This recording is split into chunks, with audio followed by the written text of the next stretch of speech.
Beyond your growing needs and desires, God can do abundantly more for you. It does not reduce the wealth He has, and He is not limited in any way. Philippians 4 verse 19 says that God shall supply all your needs according to His riches in glory through Christ Jesus. His supply of your needs is not based on your capacity. It is according to His resources, and He has so much resources in His care. If He could create the heaven and the earth, what then is hard for Him to do? Silver and gold belong to Him, and He knows the secret to the wealth of hidden treasures. All He needs to do is speak, and it is done. Once He speaks over your life, you will see the supply to your needs met. Just name it. Do you need riches, power, promotion, security, health, long life, joy, children, influence, glory? All of these can be found in God. God has been showing His power of providence right in the Bible days. Below are a few instances where God demonstrated that He is truly a God of plenty. 1. Manna and quail for the Israelites. Exodus chapter 16 covers an interesting story of the Israelites while traveling to the Promised Land. The Israelites had left Egypt, where they were forced into labor. Here God used His servant Moses to get them out of Egypt. But while they were on their journey to the Promised Land, they were starving and started to grumble and wish they were left at Egypt, where they had enough food to eat. Seeing their predicament, God sent them food. In the day, He sent them manna, which was like bread, and then in the evening He gave them quails, which filled up their camps for meat.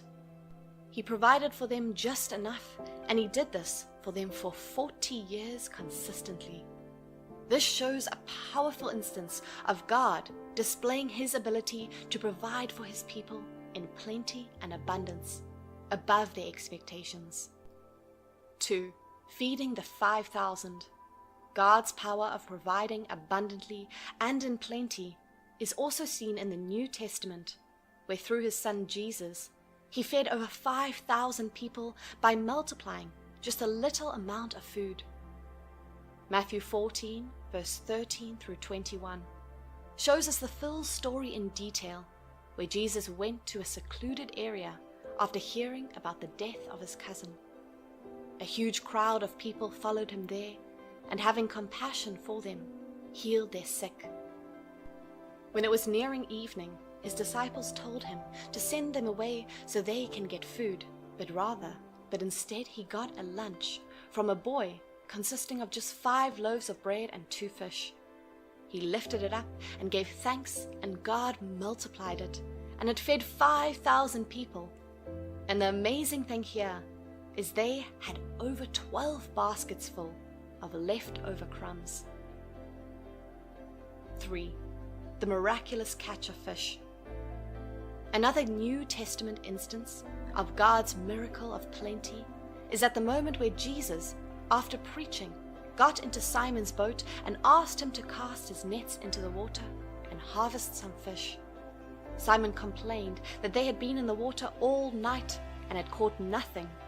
But when Jesus asked him to cast his net, he caught a large harvest of fish. The harvest was so large his net started to break, and he had to call on other fishermen for help. In awe of this awesome miracle, he knelt and begged Jesus to leave him, as he was a sinner and did not feel worthy of this miracle of plenty. He later went on to become one of the 12 disciples of Jesus. This amazing instance of God's ability to miraculously provide in plenty and abundance is captured in Luke chapter 5 from verse 5 to 11. In these contemporary days, the God of plenty might not have to necessarily rain down money as He did with manna from heaven in the Bible days to make you smile. There are various ways that the God of plenty can use to provide for your numerous needs and heart's desires so that you can smile. Some of these ways could be by God sending a helper your way. It could be a stranger, a family member, a long-lost friend, or even a person who you might not even be expecting any reasonable help from. God could also grant your needs in plenty by giving you an idea or solution that can be able to solve your problem. This idea that He has given you might be the key to your plentiful, and this idea could come to you through a dream, vision, and personal thought, or through advice from people God has positioned around you.